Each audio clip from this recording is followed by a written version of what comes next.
I didn't kill Arcturus Capital. Let's get that straight right out of the gate. I didn't plant a virus, I didn't delete the database, and I certainly didn't short the stock. I just stood back, folded my arms, and let gravity do its job. When you build a skyscraper on a foundation of quicksand and daddy's money, you don't need a demolition crew, you just need time. But if you want to know exactly how a single USB drive weighing less than an ounce managed to crush a $300 million deal and turn a hedge fund manager into a whimpering pile of designer fabric, pull up a chair. You might want to grab a drink, too. Preferably something strong, because the level of corporate stupidity I'm about to describe is enough to give you a contact hangover. By the way, if you enjoy stories about competent women destroying incompetent net babies with nothing but fine print and patience, go ahead and hit subscribe and maybe drop a like. It fuels my cold, algorithmic heart to know I'm not screaming into the void. Okay, back to the carnage. To understand the crash, you have to understand the engine. I'm Naomi. For 5 years, I was the lead algorithm architect at Arcturus. That's a fancy title for the person who actually knows how the money is made. People think high-frequency trading is about shouting on phones or analyzing charts. It's not. It's about latency. It's about being a microsecond faster than the guy in the next tower. I built the Arcturus engine from scratch. It wasn't just code to me, it was a symphony of logic. It was beautiful. It whispered profits while the rest of the market was still screaming. It outperformed the S&P 5 years straight, not because of luck, but because I optimized the hell out of the execution layer. I lived in that code. I breathed in C++ and exhaled alpha. But here's the thing about building something that valuable, you have to protect it. Not from hackers, I had firewalls for that. You have to protect it from the suits. 5 years ago, when I was hired, Arcturus was a boutique firm with more ambition than sense. It needed me more than I needed them. I sat down with their then lawyer, a tired old man named Henderson who just wanted to get to his golf game, and I redlined my employment contract. I added a clause. Appendix D, Section 4, Paragraph 2. It was buried under a mountain of standard intellectual property jargon. It stated, in very boring, very specific legal English, that while the company owned the code I wrote during the normal course of business, the core architecture and its underlying source logic would revert to my personal ownership if the firm ever altered the fundamental security protocols without my express written consent. Henderson didn't read it.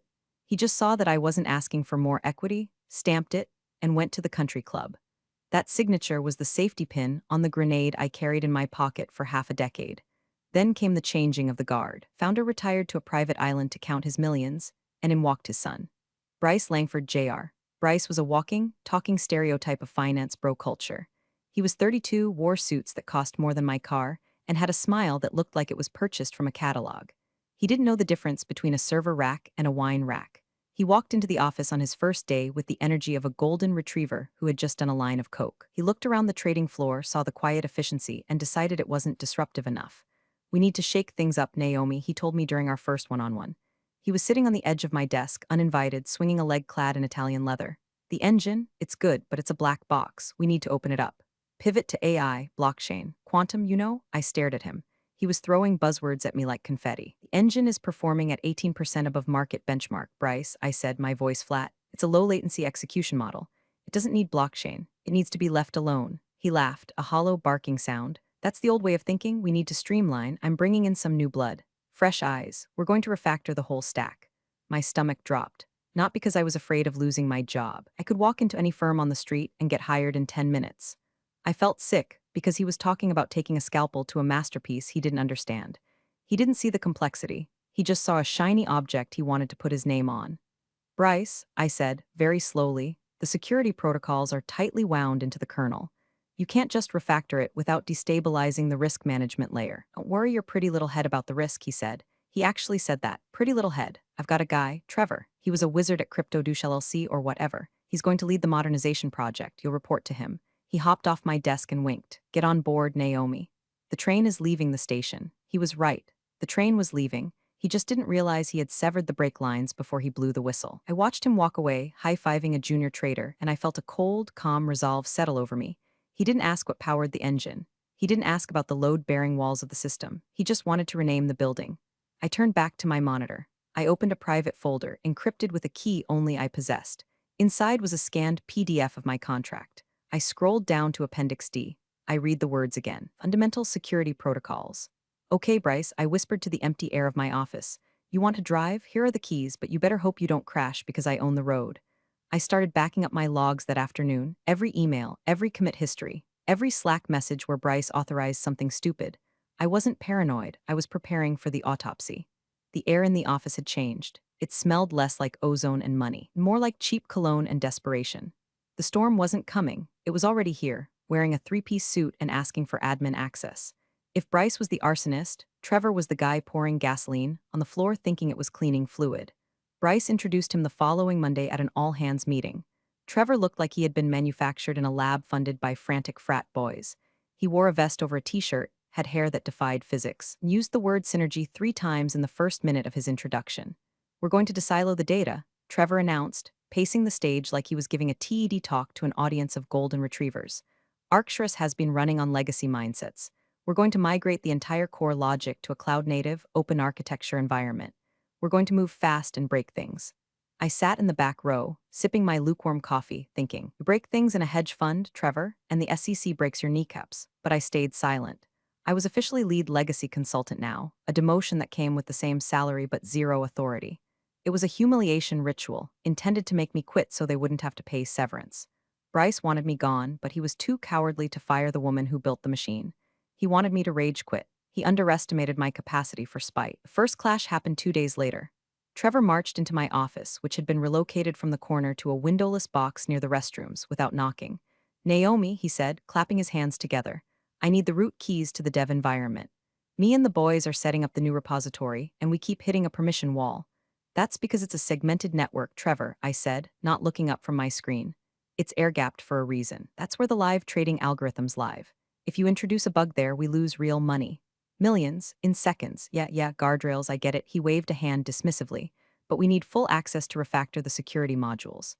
Bryce wants single sign-on for everyone. It's too much friction right now." I froze. My fingers hovered over the keyboard. "Single sign-on for the core trading engine. We want to let interns access the algo with the same password they use for their email. It's about velocity, Naomi. Friction kills innovation. Incompetence kills liquidity, Trevor," I shot back. "I can't give you root access. Compliance Policy Section 9. Only the chief architect can authorize changes to the security architecture. And since you're the director of innovation and not the architect, you don't get the keys." Trevor's face turned a blotchy shade of pink. "I don't think you understand the hierarchy here. Bryce put me in charge. Then have Bryce send me a signed order overriding the compliance protocol," I said, finally turning to face him. "Put it in writing. Explicitly state that you are bypassing the established security architecture against the advice of the lead developer." Trevor sneered. "You're just trying to hoard information. You're terrified we're going to find out your genius code is just a bunch of if-then statements. Get the signature, Trevor." He stormed out. I knew what was coming. They wouldn't sign it. Signing it created a paper trail of liability. Instead, they would try to go around me. They would try to brute force the permissions or bully the junior IT staff. I opened my encrypted log file.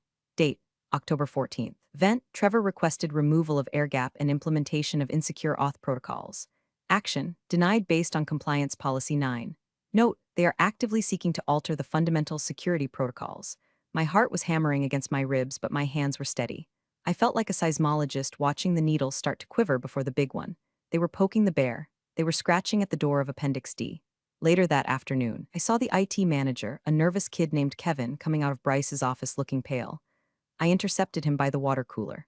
"Kevin," I said softly. He jumped. "Hey, Naomi, just grabbing water. What did they ask you to do?" He looked around, checking for Trevor. They want me to reset the admin privileges on the main server. They want me to create a backdoor admin account for Trevor. Did you do it?" "Not yet," I told them. I need a ticket for that. It takes 24 hours. "Good man," I said. "Kevin, listen to me. Whatever you do, document it. Email them confirming the request. Forward the replies to your personal email. Do not go to jail for these idiots." He nodded, terrified. Is it bad?" "It's catastrophic," I said. "But don't worry, just delay them. I'm handling it." I wasn't handling it in the way he thought. I wasn't saving the ship. I was checking the lifeboats. I spent the rest of the week auditing my own code, ensuring that the timestamp on my original source files was indisputable. I verified the Git history. I made sure that every line of code I wrote before Bryce arrived was tagged and hashed. They were treating the firm like a sandbox, throwing sand everywhere, oblivious to the fact that they were blinding themselves. I sat in my windowless office, the hum of the servers vibrating through the floor, and waited. I was a spider in the center of a web they were trying to sweep away, but they didn't realize the web was structural. Tear it down and the roof comes with it. It started with a stutter. Not a literal noise, but a financial one. The Arcturus engine, which usually executed trades with the smooth, lethal precision of a sniper, began to miss. Trevor and his Tiger team of developers, 3 guys he poached from a failing crypto exchange, had managed to deploy a patch. They bypassed Kevin in IT by threatening to fire him, and they pushed code directly to the production environment on a Tuesday morning. Rule number 1 of algo trading: you never deploy on a Tuesday morning when the market is opening. You deploy on Friday night and spend the weekend praying. I was watching the real-time dashboard on my second monitor. It was a habit I couldn't break. Usually, the execution latency line was a flat, green hum at the bottom of the graph. At 9:32 a.m., it spiked, just a little. A millisecond here, 2 milliseconds there. To a human, a millisecond is nothing. To the market, it's the difference between eating lunch and being lunch. The P&L profit and loss ticker, which usually ticked up in steady, rhythmic increments, started to jaggedly sway. We were losing the arbitrage spread. The engine was seeing the opportunity, but by the time Trevor's bloated, refactored code waded through the new unnecessary logic layers to pull the trigger, the price had moved. By 11 o'clock a.m., the firm was down $400,000. By 2 o'clock p.m., we were down $1.2 million. The glass walls of Bryce's office were vibrating. I could see him screaming into his phone. Trevor was pacing outside, gesturing wildly to his team, who were frantically typing on their MacBooks like they were hacking the mainframe in a bad 90s movie. At 3:30 p.m., the summons came. Bryce's assistant, a woman who looked like she aged 5 years in the last 5 weeks, appeared at my door. "They need you in the conference room." Now, I walked in slowly. The air in the room smelled of stale coffee and fear. Bryce was sweating through his bespoke shirt. Trevor looked like he wanted to vomit. "Naomi," Bryce barked, not even looking at me. "Fix it." "Fix what?" I asked, taking a seat at the far end of the table. I folded my hands on the mahogany. I thought we were pivoting to the new stack. "Isn't this the disruption you wanted? Don't get cute with me." Bryce slammed his hand on the table. "The latency is through the roof. We're bleeding cash. Trevor says it's your legacy code conflicting with the new modules." I looked at Trevor. He wouldn't meet my eyes. "Is that right, Trevor? My code, which hasn't been touched in 6 months, suddenly decided to conflict today? The exact day you pushed your optimization patch? Your code is spaghetti." Trevor snapped, desperate to deflect. It's not compatible with modern libraries. It's rejecting our API calls. You built it to be proprietary and hostile. I built it to be fast," I corrected, "and secure. You're trying to bolt a spoiler onto a rocket ship with duct tape, and you're surprised the aerodynamics are off. Just turn off the old security checks." Trevor yelled, "That's what's slowing it down. The system is checking credentials every microsecond because of your paranoia. If we disable the internal handshake, we regain the speed." The room went silent. Bryce looked at Trevor, then at me. "Can we do that, can you?" I asked, my voice terrifyingly calm. "Technically, yes, you can strip out the internal verification protocols. It would act like a turbo boost. For about 10 minutes. Then do it," Bryce ordered. "I won't," I said. "This is insubordination." Bryce roared, "No, it's risk management. If you remove those protocols, you leave the engine open to injection attacks." And more importantly, I paused, weighing the words, "you fundamentally alter the architecture of the system." "I don't care about the architecture. I care about the P&L. Bryce stood up, his face red. "Trevor, do you know how to disable it?" Trevor hesitated. I think so, but I need the master encryption key. Naomi has it." Bryce turned his glare on me. "Give him the key, Naomi." "No, you're fired if you don't. If you fire me, I walk out with the knowledge of where the bodies are buried. And if you force that change, you're on your own." Bryce grit his teeth. "Give him the key." I stood up. I reached into my pocket and pulled out a small, silver USB drive, not the important one, just a dummy drive with some config files. "This isn't the key," I said, "but it contains the documentation on why you shouldn't do this. If you want to ruin this company, you'll have to figure out how to break the lock yourself. I'm not handing you the crowbar." I walked out. They didn't fire me. They were too scared. But I knew what they were going to do. They were desperate. Desperation makes people stupid. They were going to try to crack the security shell themselves. They were going to try to bypass the fundamental security protocols. I went back to my desk and opened my monitoring suite. I wasn't watching the market anymore. I was watching the system logs.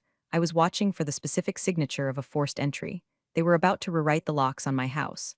They didn't realize that the moment they did, the deed to the house would legally transfer to me. I watched the screen. 4:15 p.m. The market was closed, but the engineers were still typing. The clean rewrite was failing quietly, drowning in errors. They were about to do something loud to fix it.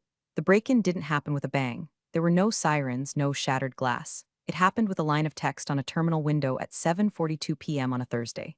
I had stayed late, ostensibly to monitor the transition, but really, I was holding a vigil. I knew they were working on the back end. I could see the server load spiking as Trevor and his goons threw brute force scripts against the internal firewalls.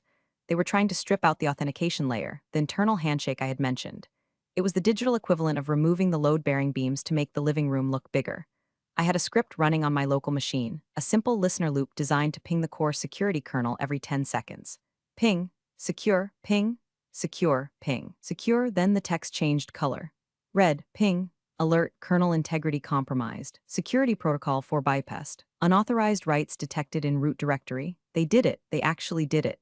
To fix their latency issues, they had disabled the core security checks. They had altered the fundamental security protocols without the express written consent of the lead algorithm architect. I sat back in my chair. The office was dark, save for the glow of my monitors and the light spilling out from under Bryce's door down the hall. I could hear muffled cheering. They were celebrating. They thought they had fixed the engine. They thought they had unclogged the pipe. They didn't realize they had just cut the main line. I took a screenshot. I saved the system logs. I exported the timestamp diff files showing exactly what code was changed and who changed it. User, Trevor admin override. Then, I opened my safe. A small, fireproof box under my desk. I took out the physical copy of my contract. I placed the printed logs on top of it. It was done. Legally, mathematically, and contractually, the intellectual property known as the Arcturus core logic no longer belonged to Arcturus Capital. It belonged to Naomi Adler. I felt a strange buzzing in my fingertips. It wasn't adrenaline, it was vindication. The next morning, the mood in the office was electric. Latency was down. The P&L was green. Bryce was strutting around the trading floor like he had personally invented money. "See, Naomi?" he sneered as he walked past my cubicle. "Trevor got it done. Sometimes you have to break a few rules to make an omelet." "You certainly broke something, Bryce," I said, offering him a tight, polite smile. "We're ready for the pitch," he announced to the room. "The Vantage Partners deal is a go." Ah, yes, the Vantage Partners deal. That was the ticking clock I hadn't mentioned yet. Bryce had been courting a massive institutional investor, Vantage Partners, for a $300 million capital injection. The entire pitch was based on the proprietary, unassailable advantage of the Arcturus technology. Bryce was going to sell them a stake in the engine. The engine he didn't own anymore. He was scheduling a due diligence meeting for next week. They would want to see the code architecture. They would want to see the IP assignment agreements. They would want to ensure that Arcturus actually owned the tech they were buying. I spent the rest of the day in a state of zen-like calm. I cleaned up my hard drive. I deleted personal files. I organized my documentation.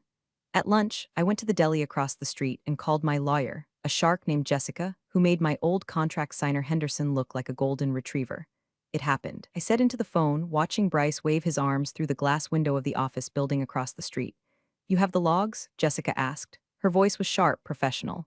"I have the logs, the contract, and the timestamp diffs.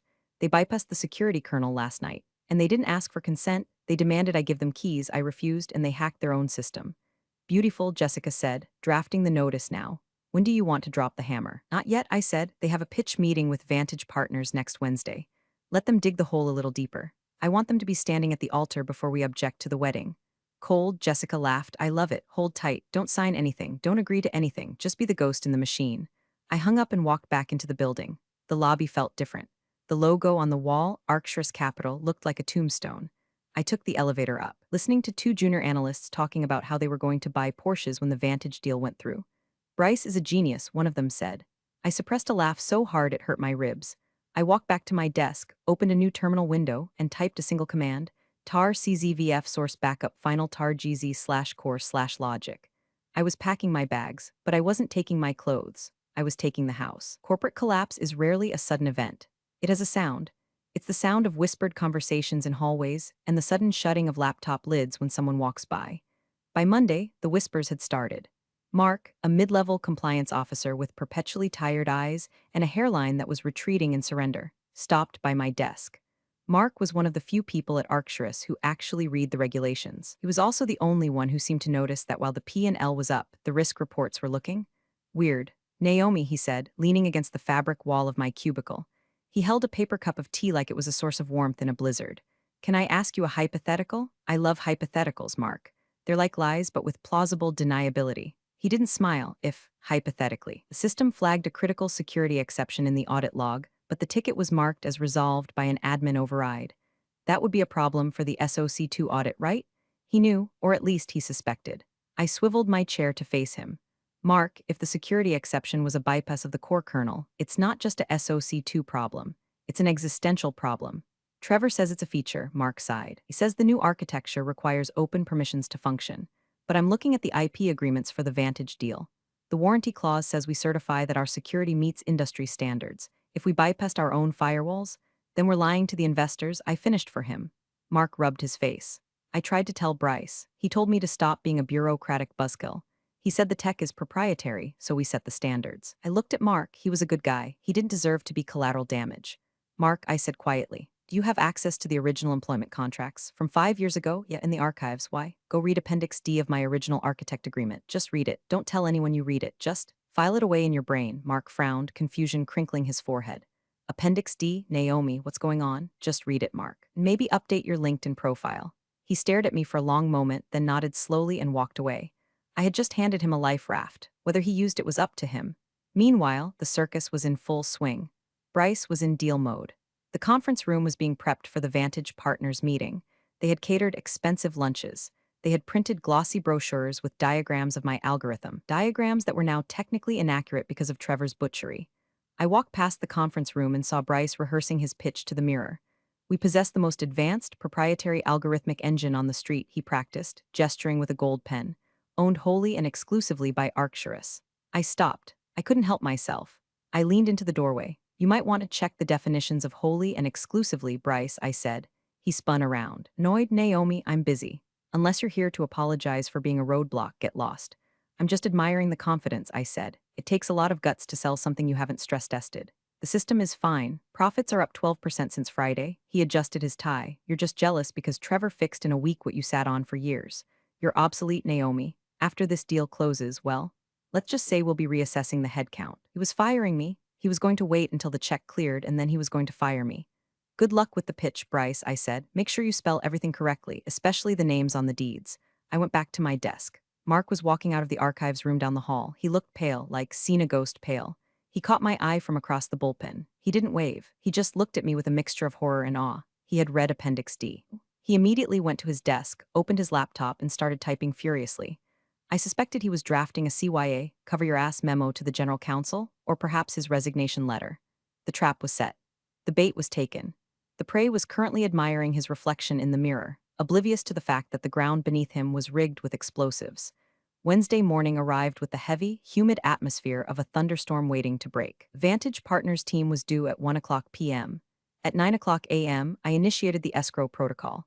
I sat at my desk, which was now completely bare except for my monitor and a single heavy-duty encrypted USB drive, the iron key kind that self-destructs if you guess the password wrong 10 times. I wasn't stealing data. That's illegal. I was taking possession of my property. I ran the final script. It bundled the original, uncorrupted source code, the version before Trevor's optimization, and moved it to the external drive. Then, per the terms of Appendix D, it initiated a wipe of the local copies of the core architecture on my dev machine. I wasn't wiping the server, that would be sabotage. I was simply removing my personal property from my workspace. Transfer complete. I pulled the USB drive out. It felt heavy in my hand, cold metal. I put it in my blazer pocket. At 10:30 a.m., my lawyer, Jessica, sent the email. It was addressed to the General Counsel of Arcturus, with a CC to Bryce Langford Jr. The subject line was innocuous. Notice of IP reversion Adler Employment Agreement. The body of the email was less innocuous. It stated that due to the material breach of the fundamental security protocols logged on October 14th, ownership of the source logic described in Appendix D had automatically reverted to Naomi Adler. It demanded that Arcturus immediately cease all commercial use of the software and requested a meeting to discuss licensing terms. I waited. It takes time for emails to filter through the corporate digestion system. First, the general counsel would read it and laugh. Then he would read it again and frown. Then he would look up the contract. Then he would choke on his coffee. At 11:15 a.m., the door to the executive suite slammed open. I didn't see it, but I heard it. Bryce's voice boomed across the floor. Where is she? I didn't move. I was sipping tea. Bryce stomped over to my cubicle, followed closely by the general counsel, a sweaty man named Peters, and Trevor, who looked confused. What is this? Bryce waved a printed copy of the email in my face. Is this a joke? You're trying to blackmail us on the day of the deal. It's not blackmail, Bryce, I said calmly. It's contract law. You broke the seal, you bought the product. We own everything you wrote. Peters, the lawyer, sputtered. Work for hire, standard practice. Not this, I said, Appendix D. If security protocols are altered without consent. Did you alter them, Trevor? Trevor looked at Bryce. We optimized them. You bypassed them, I corrected. Unauthorized modification. The clause triggered. The code is mine. This is bullshit. Bryce screamed. I'll sue you into the ground. I'll have security drag you out of here. You can do that, I said, but Vantage Partners is arriving in 2 hours, and I bet their due diligence team is going to ask for code audit. They're going to ask for the chain of title for the IP. If you kick me out, who explains to them why there's a massive legal dispute over the very asset they're buying? Bryce froze. The blood drained from his face. He realized the leverage. He couldn't disclose the dispute without killing the deal. But he couldn't close the deal if he didn't own the tech. What do you want? Bryce hissed. Money? A raise? I want to sit in on the meeting, I said. What? The board meeting with Vantage. I want to be there. Why? To ensure that my intellectual property is represented accurately. You are not coming into that room, Bryce spat. You're staying here. Peters, fix this. Get an injunction. Whatever. He stormed off. He was in denial. He thought he could bluff his way through the meeting. He thought he could just not mention the email. But he forgot about the third party. At 12 p.m., an email arrived from the Vantage legal team.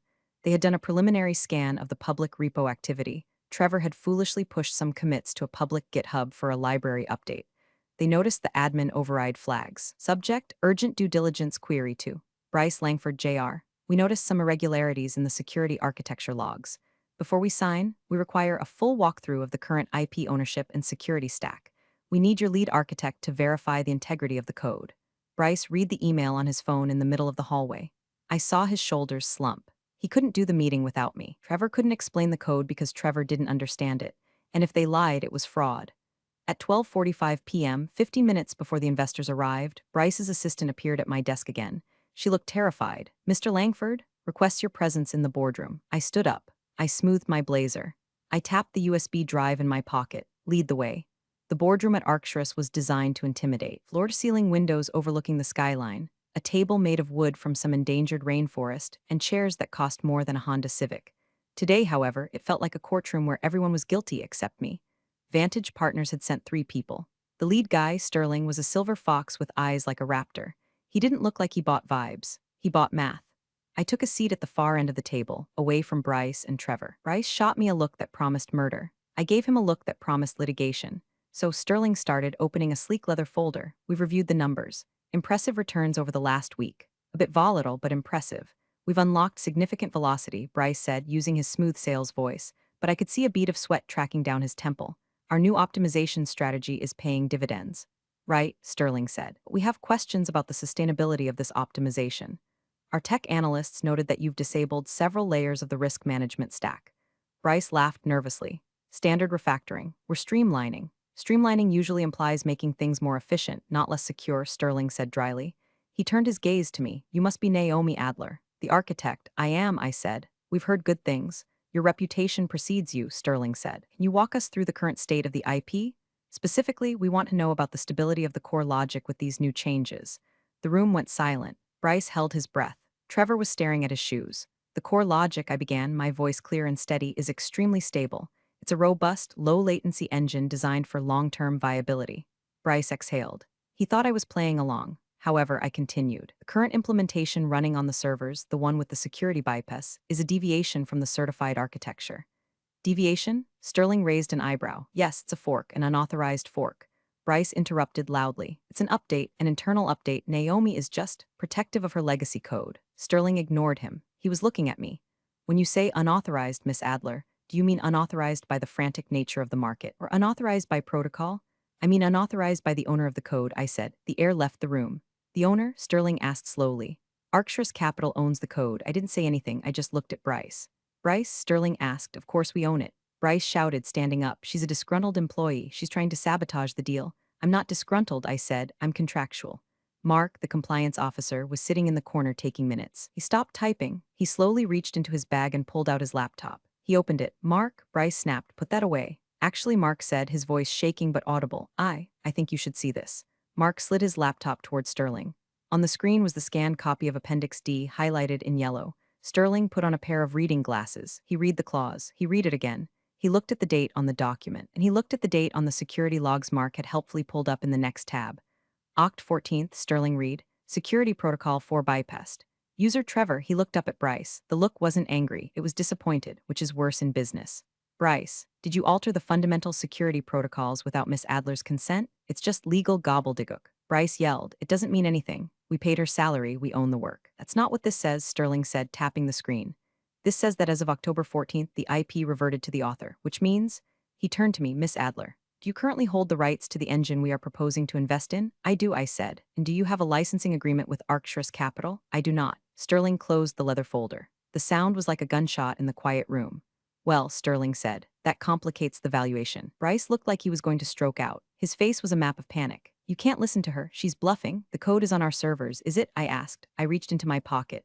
I placed the USB drive on the polished mahogany table. It made a small, distinct clack sound. The code on your servers, I said to Bryce, is the corrupted version. The one Trevor broke. The one that is currently running without safety rails. It works for now, sure. But it's leaking data, and it's legally compromised. I pointed to the USB drive.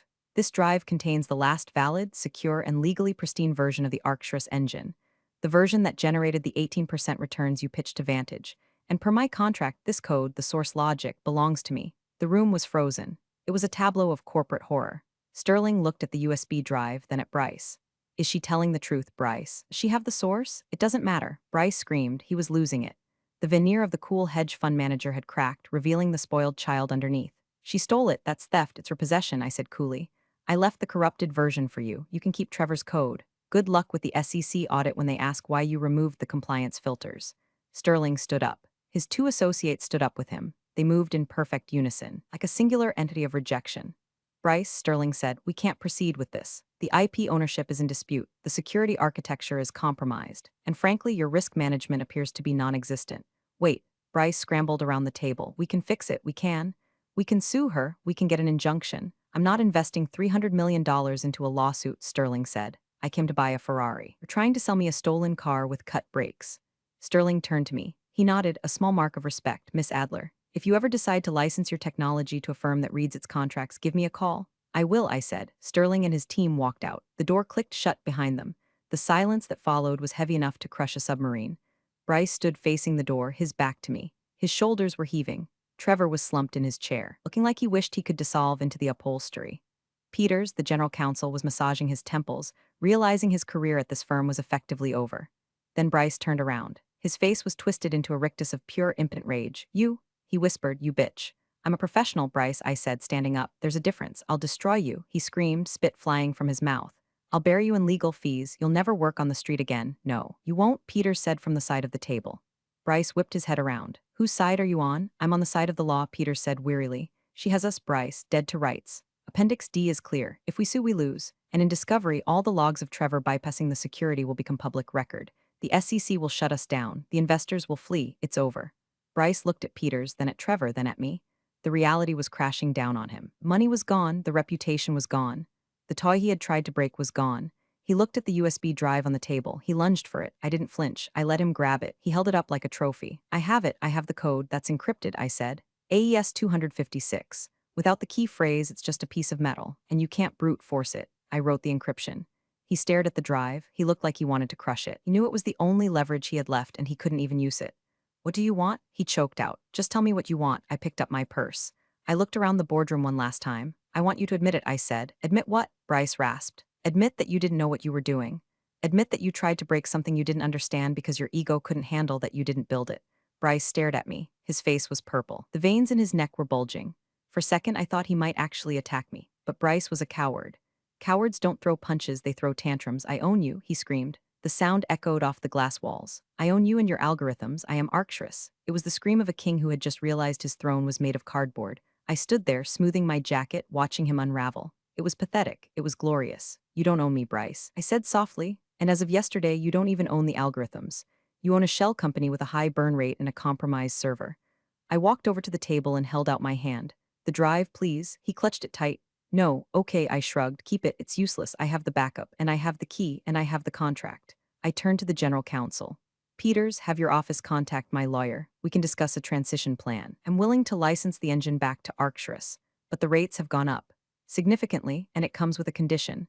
What condition? Peters asked, looking like he just wanted to go home and drink scotch. Bryce steps down as CEO, and Trevor is terminated immediately. For cause, you can't do that. Bryce yelled. I'm the IP holder, I said. I can dictate the terms of the license. If you want the engine that makes the money, you play by my rules. If not, well, I hear Vantage Partners is looking for new tech partner. I have Sterling's card. I walked out of the boardroom. I didn't look back. I heard Bryce screaming something about loyalty and betrayal, but it sounded distant, like a dog barking 3 streets over. I took the elevator down to the lobby. I walked out into the sunshine. It was a crisp fall day in Chicago. The air smelled like exhaust and potential. I checked my phone, a text from Mark. He's crying. Literally crying. Peters is drafting the termination letter for Trevor. Can I use you as a reference? I typed back, absolutely, call me tomorrow. I didn't destroy Arcturus. I saved the part that mattered, the code, and let the rot cut itself out. In the end, they accepted the deal. Bryce was moved to a non-executive chairman role, basically paid to stay away. Trevor was fired. I consulted for the firm at a rate of $800 an hour to fix the mess they made, but I never gave them the source code back. We signed a licensing agreement. I own the engine, they just rent the horsepower. I walked to the nearest bar, ordered a double bourbon, and sat by the window. I watched the people rushing by, chasing money, chasing status. I took a sip of the drink. It burned, hot and clean. They tried to rewrite the rules. They forgot that I wrote the game. So, that's how I dismantled a hedge fund with a contract clause and a USB drive. If you learned something about reading the fine print, or just enjoyed watching a rich kid hit a wall at 100 mph, drop a comment. I'll be here, sipping my bourbon, writing code that belongs to me. Real power doesn't announce itself, it simply asserts. Naomi quietly placed that USB key, letting her meticulous contract speak for itself. True authority comes from earned expertise, not just a title. Always know your worth. Appreciate you all for sticking through this one. See you in the next story.